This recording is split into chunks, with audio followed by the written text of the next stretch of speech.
Greetings, astute minds of ambition and strategy. Have you ever faced an adversary or ally whose true intentions remain shrouded in shadow? Do you struggle to uncover the motives of those who guard their secrets like a fortress? Fear not, for today we unravel a timeless problem: how to pierce the veil of deception and make others reveal everything. Through Machiavelli's cunning lens, I shall guide you through 7 psychological traps to master the art of unveiling hidden truths. I am your narrator, a disciple of Machiavelli, the master of human nature and power. In the courts of princes and the shadows of conspiracies, Machiavelli taught us that, to triumph, one must understand the minds of men. His wisdom, sharp as a stiletto, reveals how to manipulate desires, fears, and vanities to extract what lies beneath. Today, I present 7 psychological traps, each a calculated stratagem to make your rivals, allies, or enemies betray their deepest secrets. Prepare to wield these tools with precision, for in the game of power, knowledge is your sharpest blade. Imagine this: you're sitting across from someone, perhaps a colleague, a rival, or even a friend, who holds a secret you need. Their lips are sealed, their eyes guarded. How do you break through? You flatter them, my friends, but not with the crude, overblown compliments of a sycophant. No, you must be an artist, painting their ego with strokes so delicate they don't see the brush. This is the first of Machiavelli's psychological traps. Flattery disarms. Let me take you into the heart of this strategy, because when you master it, you'll hold the key to unlocking truths others swore to keep hidden. Flattery is a universal language, a balm to the human soul. Machiavelli knew that every man, no matter how shrewd, carries a spark of vanity. Feed that spark, and it becomes a flame that blinds them to your intent. Picture yourself praising their wit, their insight, their unique way of seeing the world. You don't say, "You're the smartest person I know. That's too obvious, too clumsy." Instead, you weave your admiration into conversation naturally. "I was just thinking about what you said last week," you might say, leaning in with a spark of awe, "and I realized how brilliantly you connected those ideas." How do you always see things so clearly? Watch their face light up. Watch their shoulders relax. They're not just flattered. They're hooked. Why does this work? Because flattery taps into a primal needing to be seen, to be valued. When you make someone feel exceptional, they lower their defenses. They want to live up to the image you've painted.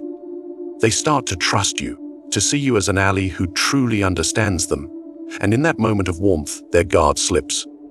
They begin to talk about their plans, their fears, their secrets, because they believe you're on their side. This is where you, the strategist, thrive. You listen, you nod, you encourage, all while gathering the pieces of their hidden truth. But let's be clear, flattery is a blade, and it must be wielded with precision. If your praise feels forced or excessive, it raises suspicion.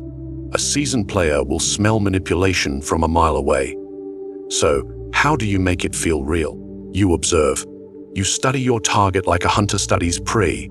Notice what they're proud of: their work, their charm, their reputation for being unshakable. Tailor your flattery to those specific traits. If they pride themselves on their strategic mind, you might say, "I've been meaning to ask you, how do you always manage to stay 2 steps ahead? It's like you see the board before anyone else." That kind of praise feels personal, authentic. They'll eat it up, and before long, they're sharing details they never meant to reveal. Let's paint a scene. Imagine you're negotiating with a business partner who's holding back key information about their next move. You lean forward, your tone warm but thoughtful. You say, "I've always admired how you read the market. It's like you have a sixth sense for what's coming." Their eyes brighten. They nod, maybe even chuckle, and say, "Well, it's not that hard when you know what to look for." And just like that, they're off, explaining their process, dropping hints about their strategy, maybe even letting slip a detail they meant to keep close. You've disarmed them, not with force, but with the soft power of their own ego. Machiavelli would nod approvingly at this. He understood that men are ruled by their desires to be admired. But he'd also warn you, don't overplay your hand. Flattery must never feel like a performance. It's a dance, not a monologue. Ask questions that invite them to expand on their greatness. How did you pull that off? You might ask, wide-eyed, as if their success is a marvel. They'll talk and talk, each word a step closer to revealing what you seek. Now, let's take it further. Flattery doesn't just work in one-on-one moments. It can sway groups, too.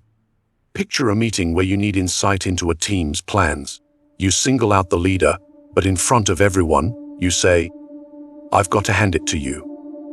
Your team always seems to have a vision that's ahead of the curve. The leader beams, the team nods, and suddenly they're all eager to share their ideas to prove you right. You've turned their collective pride into your advantage, and the secrets come pouring out. The beauty of this trap lies in its simplicity. You don't need power, wealth, or intimidation, just a keen eye and a silver tongue. But it's not without risks. If your flattery feels hollow, or if you praise someone who sees through your game, you'll lose their trust. So, practice restraint. Make your admiration specific, rooted in something real about them. And always listen to what they reveal in their moment of pride. That's where the gold lies. This trap, my friends, is your first step into Machiavelli's arsenal. It's not just about making others feel good. It's about turning their own vanity into your weapon. Study their weaknesses, praise their strengths, and watch as they hand you the keys to their secrets. Keep this in your mind as you move through the world, because flattery, when done right, is a door to truths others would rather keep locked. You're sitting across from someone who holds a secret you need. A colleague guarding their next move, a friend hiding a truth, or a rival cloaking their plans. Their lips are sealed, their demeanor impenetrable. How do you get them to open up? You offer them a gift, a carefully crafted illusion of trust.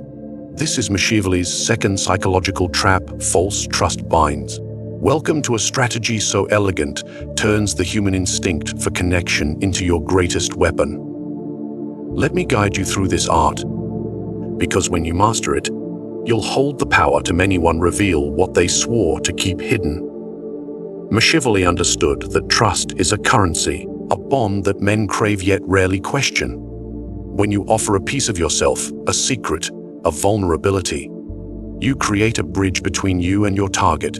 But here's the genius: the secret you share isn't real. It's a fabrication, a carefully chosen story designed to seem costly to you, yet harmless in truth. This act of false confidence is like bait on a hook. Once they bite, they're yours. Why?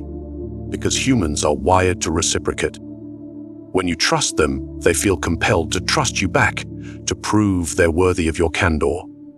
And in that moment, their secrets come tumbling out like coins from a loosened purse. Let's set the stage. Imagine you're in a negotiation and your counterpart is cagey, holding back critical details about their strategy. You lean in, lower your voice, and say, "Look, I shouldn't be telling you this, but I'm worried my team's overcommitted on this project. It's a risk I don't usually share." Your tone is hesitant, as if the admission pains you. Their eyes soften. They nod, maybe even lean close. "I get it," they say, "and honestly, we're stretched thin too." And just like that, they're spilling details, budgets, timelines, weaknesses, because your confession made them feel safe to share. But your secret, it was a lie, a calculated move to unlock their truth. This trap works because it exploits a universal truthing people want to be trusted. When you confide in someone, you make them feel special, chosen. They feel a bond, a sense of alliance, and in that warmth, their guard drops. Machiavelli would smirk at this, knowing that men are so easily swayed by the illusion of closeness. But the key is in the crafting of your false secret. It must feel real, significant enough to seem like a sacrifice, but never something that can be used against you. If you're dealing with a business rival, you might say, "I'll let you in on something. My boss isn't thrilled with our last campaign. It's not public, but it's been tough. It's vague, it's plausible, and it invites them to match your vulnerability. Let's take it further. This trap isn't just for one-on-one moments. It can work in groups too. Imagine you're in a team meeting trying to uncover hidden agendas. You share a small, fabricated struggle. "I'll be honest, I'm nervous about hitting our deadline with the resources we have." The room shifts. Someone else chimes in. "Yeah, we're struggling with that too." Suddenly, others are sharing their challenges, their plans, their doubts. All because your false confession opened the floodgates. You've turned a room of guarded players into a chorus of revelations, all while risking nothing. But here's where you must be sharp. Your false secret must be believable, tailored to the context and the person. If it's too dramatic, they'll smell a trap. If it's too trivial, they won't feel the need to reciprocate. Study your target. What matters to them? What kind of confession would resonate? If they're ambitious, share a failure that makes you seem human but not weak. If they're cautious, offer a secret that aligns with their values. And always deliver it with the right tone. Hesitant, as if you're taking a risk, but sincere enough to draw them in. Machiavelli would warn you this trap requires finesse. If your target senses manipulation, the bridge of trust collapses. So, practice the art of subtlety. Share your false secret in a moment of quiet, when the conversation feels intimate. Pause after you speak, let the weight of your confession settle. And then, ask a gentle question. Have you ever dealt with something like that? It's an invitation, not a demand, and they'll feel compelled to answer. Their response will often carry the secrets you seek, handed over willingly because they think you've given them something first. This strategy shines in its versatility. In a personal setting, you might share a worry about a mutual friend to prompt gossip. In a political game, you might hint at a fabricated alliance to see how they react. Each time, you're not just fishing for information. You're building a dynamic where they feel obligated to share.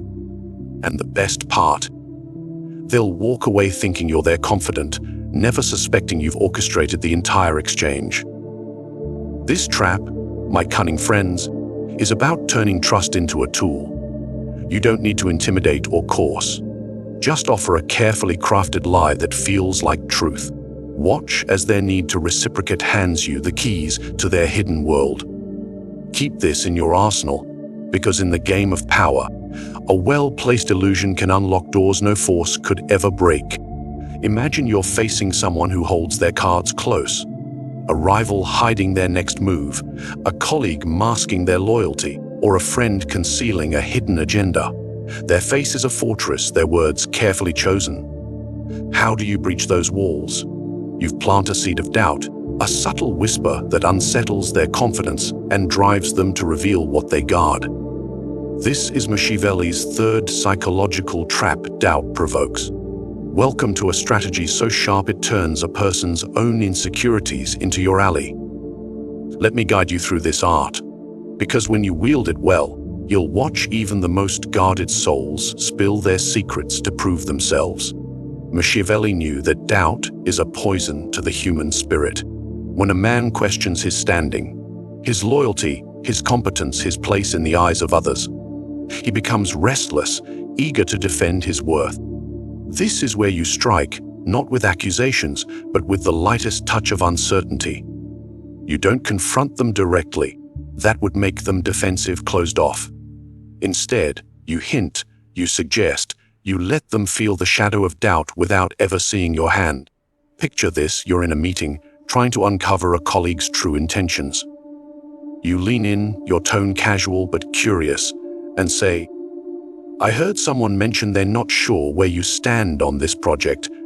It's probably nothing, but it got me thinking." Watch their eyes flicker. Watch them shift in their seat. Suddenly, they're talking, explaining, justifying, revealing details they meant to keep hidden, all to dispel the doubt you've sown. Why does this work? Because doubt preys on a universal fear, the fear of being misgauged. People want to be seen as reliable, capable, trustworthy. When you suggest, even faintly, that others question them, they rush to set the record straight. They'll talk about their plans, their alliances, their reasoning, all to prove they're above suspicion. And in that rush, they hand you the very truths you seek. Machiavelli would grin at this, knowing how easily men betray themselves when their pride is pricked. But the key is subtlety. If your hint is too bold, it feels like an attack, and they'll clam up. If it's too vague, it won't stir them. You need to strike the perfect balance. A comment that feels like an observation, not a challenge. Let's paint a scene. You're negotiating with a business partner who's cagey about their next steps. You sip your coffee, then say, almost as an afterthought, "You know, someone mentioned they're not sure if you're fully on board with this deal. I didn't think much of it, but it stuck with me." Their brow furrows. "Who said that?" they might ask, or they'll dive into a defensive. "That's ridiculous. I've been planning this for weeks." And just like that, they're laying out their strategy, their timeline, their commitments, all to prove their loyalty. You nod, you listen, and you gather the pieces of their puzzle, all because you planted that tiny seed of doubt. This trap is versatile, my friends. It works in personal settings, too. Imagine a friend who's hiding something. Maybe they're avoiding you, or there's tension you can't place. You say gently, "I got the sense you've been distant lately. I hope I didn't do anything to make you question our friendship." Their need to reassure you kicks in. They'll explain, they'll confess, they'll reveal what's been brewing. Maybe a grievance, maybe a secret they've been holding. You've turned their own need for validation into your tool, and they don't even see it. But here's where you must be cunning. The doubt you so must feel like it comes from someone else, not you. You're just the messenger, relaying a whisper you heard, or a thought that crossed your mind. If they suspect you're manipulating them, the trap fails. So, keep it light, almost incidental. "I don't know if it's true, but someone mentioned," is your opening. Or, "I was wondering if people see you the way I do," because these phrases are soft, but they cut deep.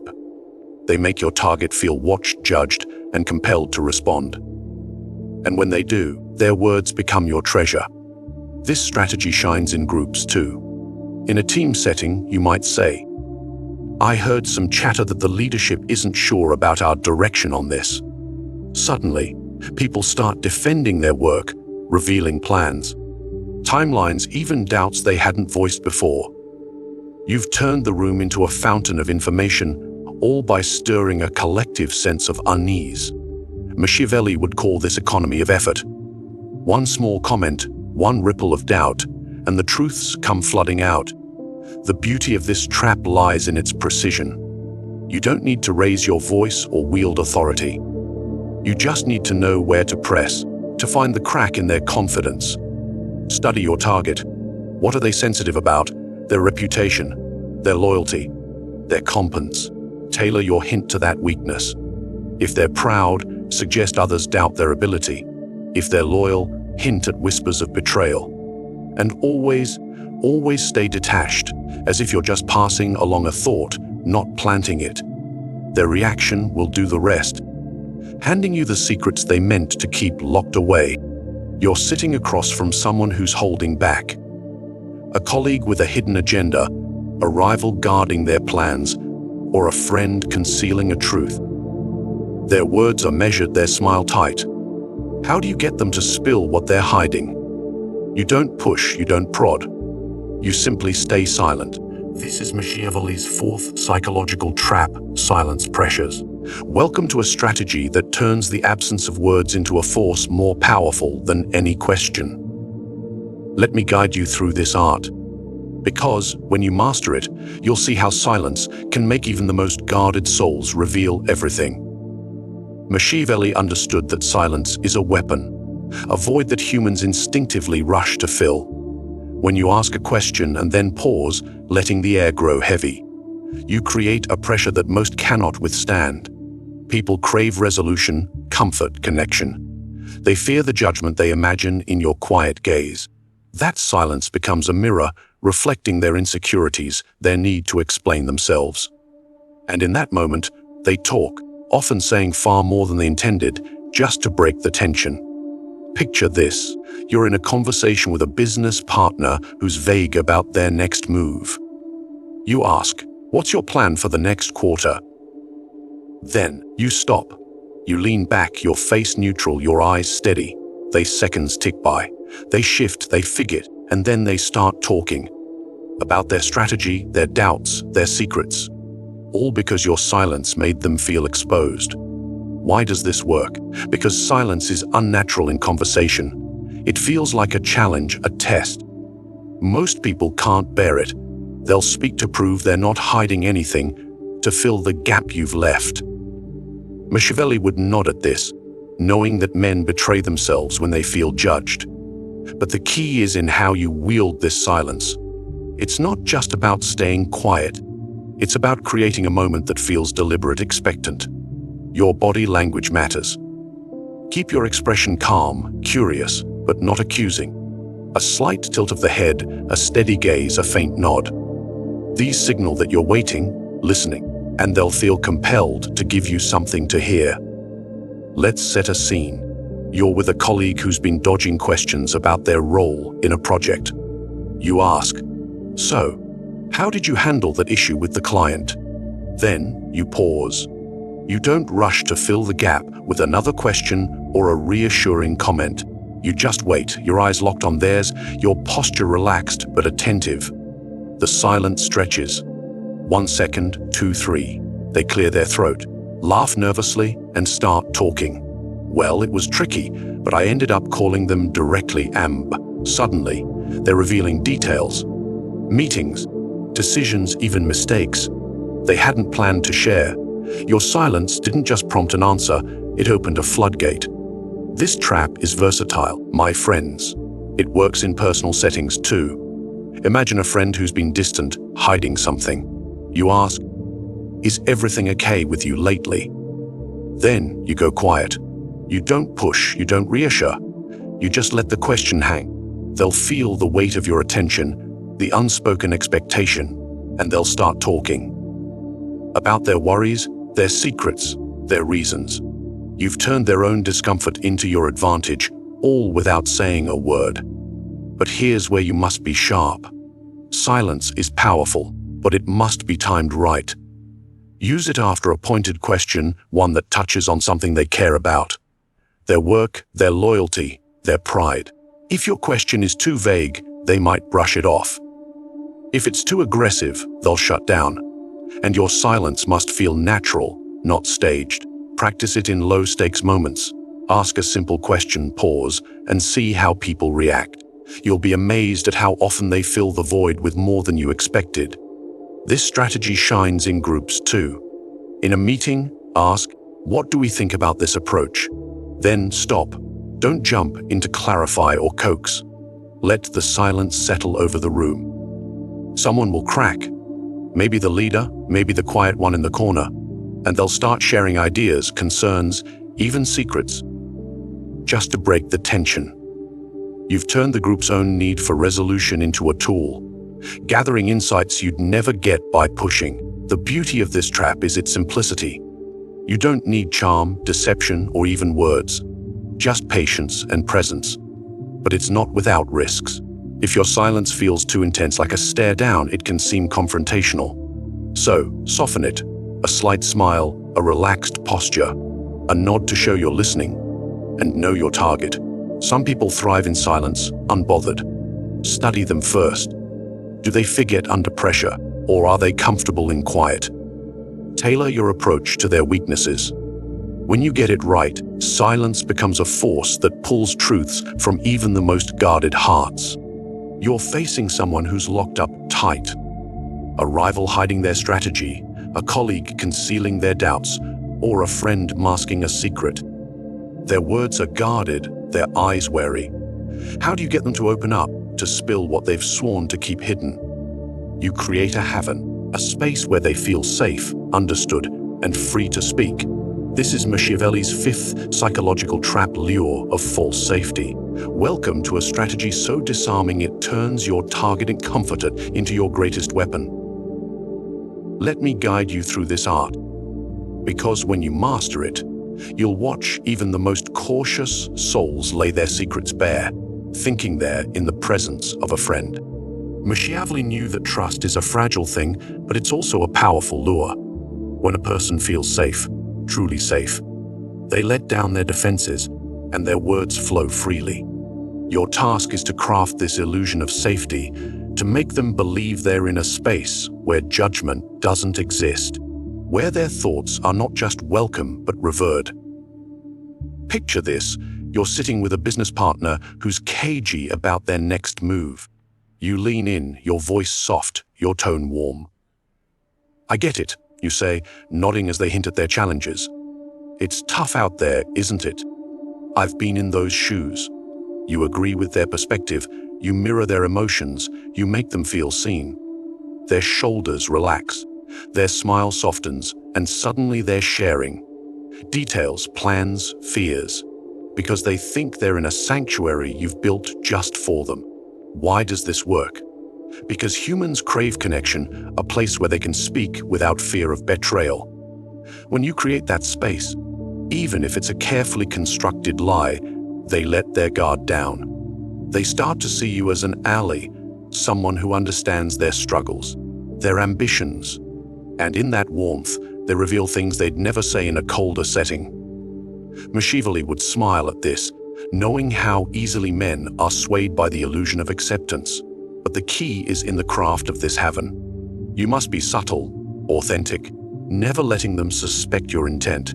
A single misstep, a hint of judgment, a flicker of impatience can shatter the illusion and lock them up again. Let's set a scene. You're with a colleague who's hiding their true opinion on a project. You start by agreeing with something small they've said. "You're so right about how tough this deadline is." You nod, you smile, you add, "I've been there, feeling like no one gets how much pressure we're under." They nod back, feeling understood. Then you ask, gently, "How are you holding up with all this?" Your tone is empathetic, your eyes kind. They start talking about the project, their frustrations, maybe even their doubts about the team's direction.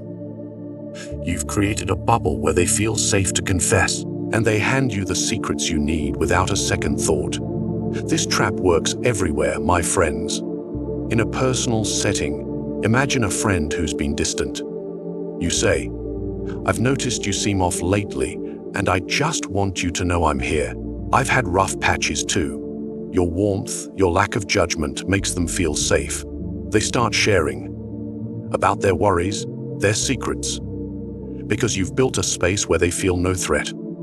You're not pushing, not prying, you're just there, listening, nodding, agreeing, and their words flow like water from a cracked dam.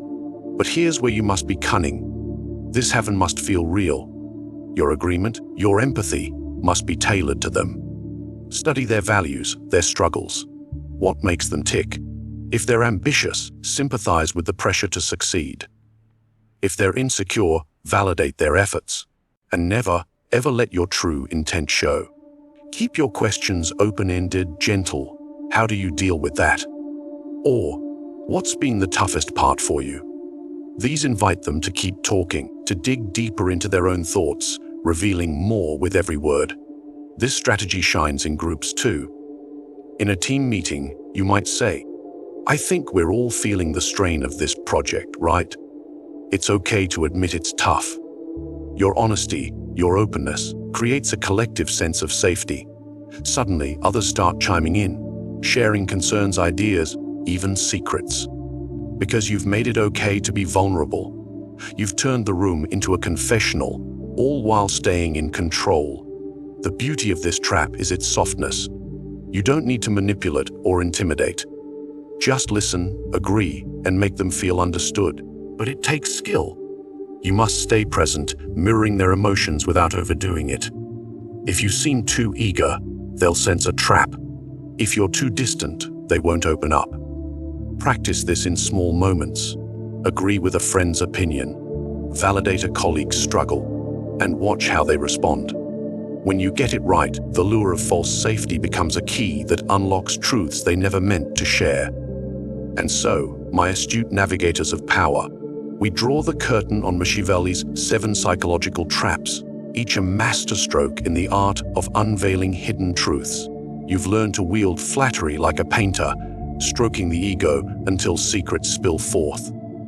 You've mastered the illusion of false trust, offering a fabricated confidence to bind others to your will. You've sown doubt with the precision of a strategist, provoking revelations from those desperate to prove themselves. You've harnessed silence, letting its weight press truths from reluctant lips. And you've crafted havens of false safety, luring even the wariest into confession, though we've yet to explore the final 2 traps: the sting of rivalry and the mask of feigned ignorance. Know that they, too, are threads in this intricate tapestry of influence. Together, these strategies form a timeless arsenal, rooted in Machiavelli's unyielding insight into human nature. They are not mere tricks, but tools of perception, demanding that you observe, adapt, and strike with precision. As you move forward, carry these lessons like a hidden blade, ready to cut through deception in any court, boardroom, or conversation. The world is a stage of shadows, but with these traps, you hold the light to reveal what others would keep cloaked. Go forth, and let no secret remain beyond your grasp.